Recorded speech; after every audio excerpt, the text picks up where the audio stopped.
Қайырлы күн, құрметті оқушылар, әріптестер, басқа да көрермендер. Біз енді 10 сынып бойынша ары қарай сабақ тақырыбын жалғастырамыз. Табиғи ресурстар өткенбіз. Енді бүгін табиғи ресурстар екінші тақырып тоқталайық. Ол тақырып табиғи ресурстарды өңдеу технологиялары. Бұл тақырып бізге 8 сыныпта өткенбіз. Сонда біраз қарастырғанбыз. Өңдеу технологиялары бойынша қандай дайын өнімдер жасалады. Енді бүгінгі сабақта оны Қазақстанның негізінде, яғни жергілікті жер негізінде мысалында талдап қарастырамыз. Келесі кеттік. Енді бүгінгі сабақ мақсаттарын тоқталатын болсақ, бірінші табиғи ресурстарды өңдеу технологиясын сипаттаймыз, орталықтарды және дайын өнім түрлерін анықтау. Екінші, Қазақстанда табиғатты пайдалану мәселелерін талдау, шешу жолдарын ұсынамыз. Бірінші біздегі қойылатын сұрақ: мемлекет экономикасына табиғи ресурстар маңыздылығын түсіндірді. Яғни не үшін бізге табиғи ресурстардың маңыздылығы өте жоғары, немесе неге төмен деген сақылды. Сұраққа маңыздылығын айта түсіндіре көретін болса, ол біздегі ол экспорт көрсеткішіне байланысты. Мұнда қарап отыратын болса, жалпы экспорттан негізгі түсімді ол мұнай, шикі мұнайдың сатуының салдарынан біз не істейміз? Өзіміз және бюджеттегі ақшаны толтырамыз. Бұндағы және 2020 жылғы ақпарат бойынша қарастыратын болсақ, Қазақстанның экспортының мөлшері 60 миллиард долларды құраған. Егер де біз шикі мұнайды өңдеп сататын болса, бұл көрсеткіш одан да көп болушы еді. Дайын өнім болып сататын болса, бензин, дизель ретінде, немесе авиациялық жанармай ретінде сататын болсақ, бұл немелер өте жоғары болушы еді. Алайда біз жаңа айтқан болсақ, көп жағдайда біз шикі мұнай ретінде сатамыз, шикі зат ретінде. Келесі кеттік. Енді табиғи ресурстар өңдеудің кезеңіне тоқталатын болсақ, енді кез келген ресурс ол өңдеуді қажет етеді. Ең бірінші оны өндіреміз, одан бір оны өңдейміз дайын өнім айналдыру үшін. Бірінші этап ол бізде өндіру, қоршаған ортадан ресурсты алу процесі. Екінші кезеңде өңдейміз, ресурстарды пайдалануға дайындаймыз. Ондай өндіріс, производство дейді. Дайын өнімді жасау үшін өндірілген ресурстарды пайдаланамыз. Одан кейін дайын өнім дайындалып болады. Оны біз несеміз, жәнегі тасымалдаймыз, немесе сатамыз. Сатқаннан кейін ол сатып алған және айтатын болсақ, тұтынушы не істейді, жәнегі ресурстарымызды тұтынады. Бұл жерде соңғы тұтынушылардың өнімді тасымалдаумен пайдалану табылады.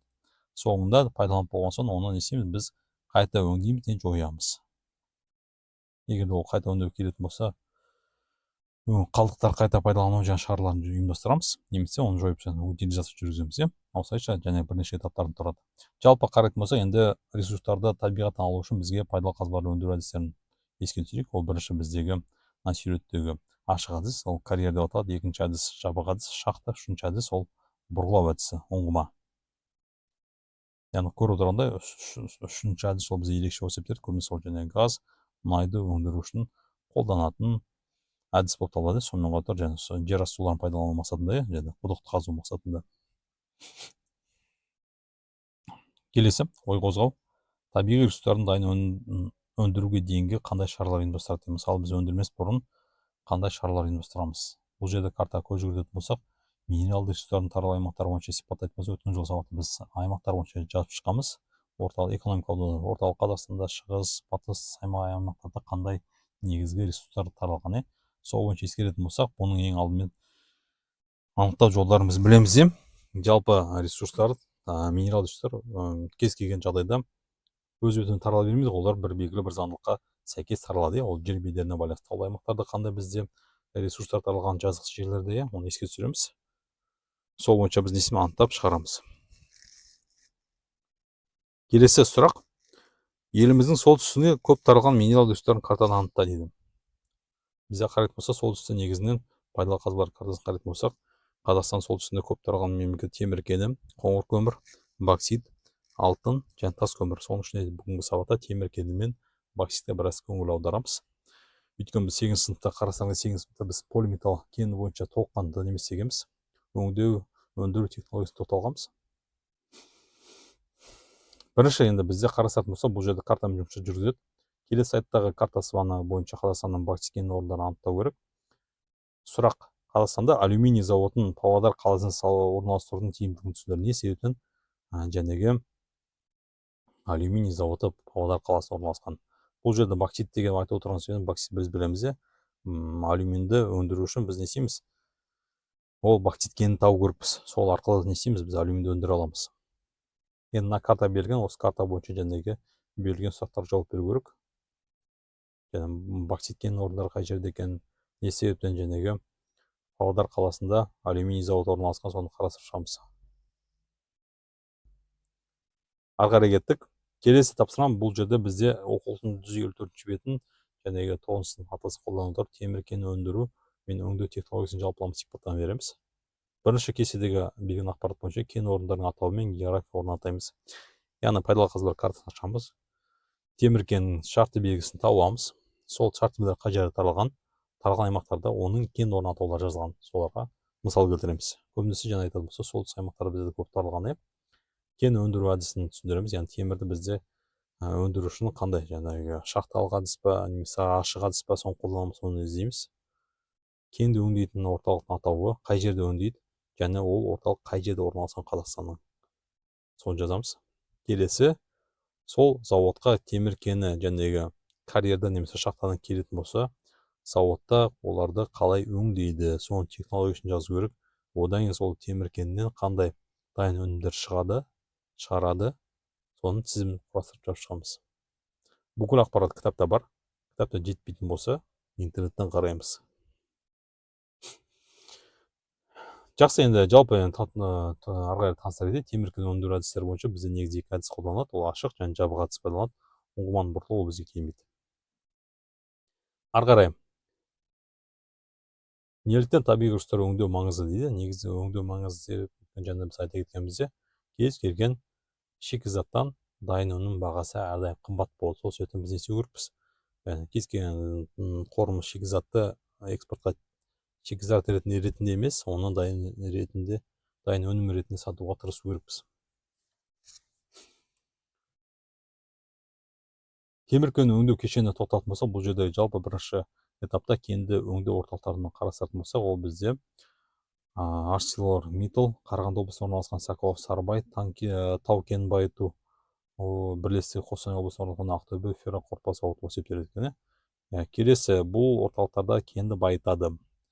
Байытқан кезінде бұл обогащение дейді, магниттік сепарация жасайды, кендерден темірді алу, одан флотация әдісі, кенді қоспалардың тазарту процесі, агломерация дейді, кенді балқытуға дайындайды. Үшінші, металл өндірісі дейді. Бұл жерде домна пеш арқылы темір кенінен шойынға айналдырады. Екінші әдістер бойынша конвертер дейді, қоспаларды алу, болат өндіру, одан прокат өндірісінде бұл жерде құбыр, рельс, швеллер, табақшалар. Яғни бұл жерде қарайтын болсақ, бұл үшінші этапта бұл жерде дайын өнімдер шығара бастайды.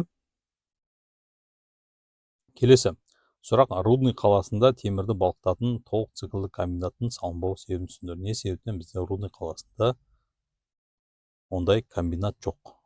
Соны келесі картаны қарап, не істейміз, талдаймыз. Мына жерде Рудный қарайтын болса, Рудный картасын іздейміз, қай жақта орналасқан. Бізде темір кен біз анықтадық қой, көбінесе бар солтүстік аймақтарда. Осы қаласының маңын қарасаңдар, Рудный сол жерде орналасқан.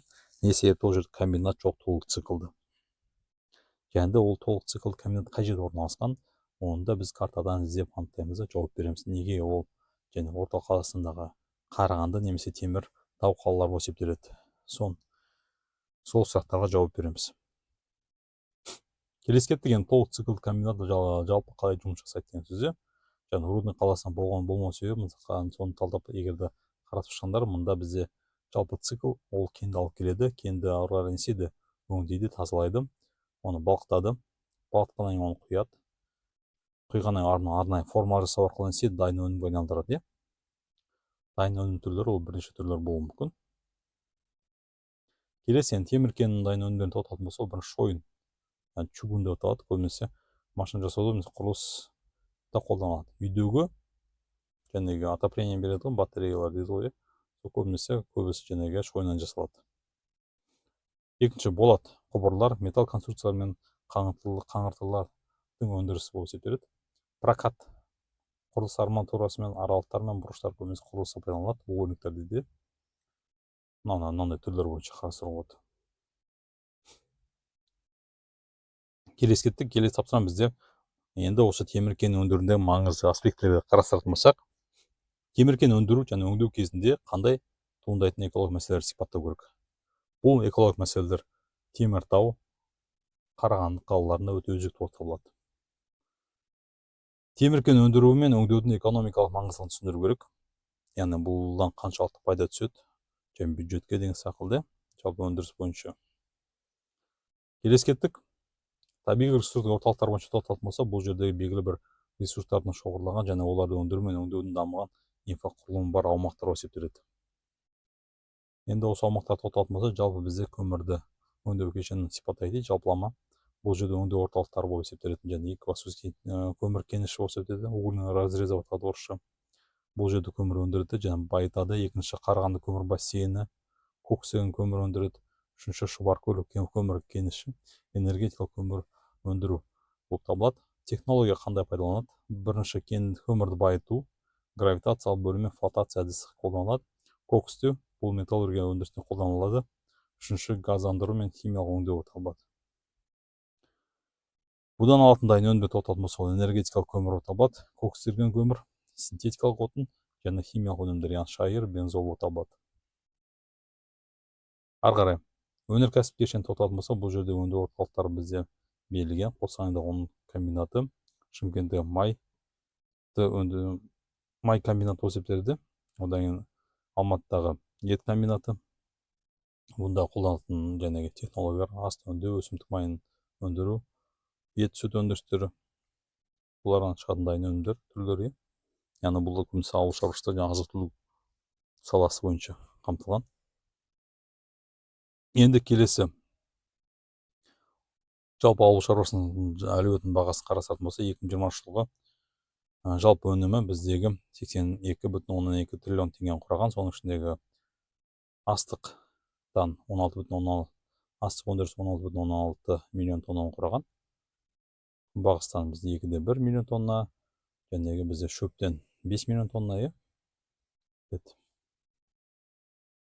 Келесі мал шаруашылығы бойынша 3,8 триллион теңге өнім келген екен. Соның ішінде ірі қара бастан 9 миллион бас бар екен, жылқылардан 4 миллион бас бар, ұсақ малдардан 23,6 миллион, түйеден 277 мың 16 мың бас бар екен, яғни 5-3% құрайды.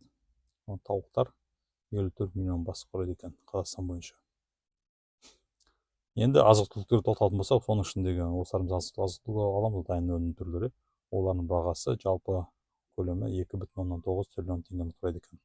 Соның ішінде май, ірімшік, сүт, күнбағыс майы және шұжықтар кетеді, ет өнімдері. Келесі табиғатты пайдалану, соны тоқталайық. Табиғатты жалпы пайдалану деген адамзаттың өз қажеттілігін қанағаттандыру үшін табиғи ресурстарды пайдалануға бағытталған қызмет болып табылады. Табиғатты пайдалану салдарын тоқталатын болса, көбінесе оның табиғатты тиімсіз пайдаланған кезінде бізде табиғи ресурстар сарқылуына алып келеді. Екінші биологиялық азаюына, шөлейтену процесі, топырақтың эрозиясы, сумен қамтамасыз ету мәселелері туындайды. Енді осыған байланысты біздегі актіні қолдана отырып, тізімде берген бір мәселеге талдау жасау керек, оның шешімін ұсыну керек. Бізде 4 мәселе берілген. Мысалы, бірінші бізде су ресурстарын шөлейтену мәселесі, екінші радиация ластану мәселесі Қазақстанға тиесілі, үшінші жаңартылған энергия көздерінің тапшылығы, төртінші қоршаған ортаның заңнамасы және бақылау әлсіздігі болып табылады. Яғни осы мәселенің ішінде біреуін қазір мысал ретінде сипаттап көрсетемін. Сол ақылды не істейміз, осы 4 мәселені бір-бірінен таңдап, бүгінгі сабатта не істейміз, қорытындылаймыз. Мысалы, бізде табиғи ресурстар сарқылуы мен тиімсіз пайдалану бойынша бізде мәселені талдайтын болса, мұнда 3 аспект бойынша берген: өңдеуді жеткілікті түрде дамытпай, пайдалы қазбаларды шамадан тыс пайдалану, экономиканың шикізат экспортына тәуелділігінің жоғары дәрежесі болып табылады, табиғатты тұрақты пайдалану саласындағы инвестицияның жеткіліксіздігі. Мәселен шешіміне тоқталатын болса, жоғары технологиялық өңдеу өнеркәсібін дамыту керек, ресурс үнемдейтін технология енгізу керек, экономикадағы баламалы салалар, яғни басқа да салаларды дамыту керек, тек қана шикізатқа бағытталмай, минералды немелерді ресурстарды өңдеу бойынша. Келесі кеттік. Келесі табиғатты тиімді пайдалану шараларын тоқталатын болса, ол зерттеу, жүргізу, басқару, пайдалану жүйесін дамыту, есептеу, бағалау, екінші қорғау, сапаның кепілділігі, өнімді сақтау, үшіншісі бізде игеру табылады, тиімділік, өндіріс пен өңдеудің кешенділігінің тиімділігін арттыру табылады. Одан ары қарай бізде өзгерту, оңтайландыру мен жақсарту шаралары, сонымен қатар байыту, сандық және сапалық болып есептеледі.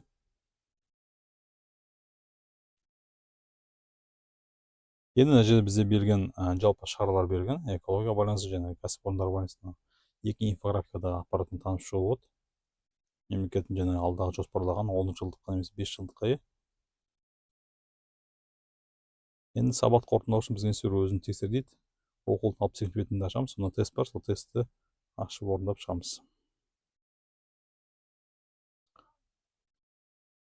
Жақсы, енді бүгінгі сабақ түсінікті болатын болса, канал қолдау білдірейік, канал бойынша ақпаратты басқаға таратайық. Назарларыңызға рахмет.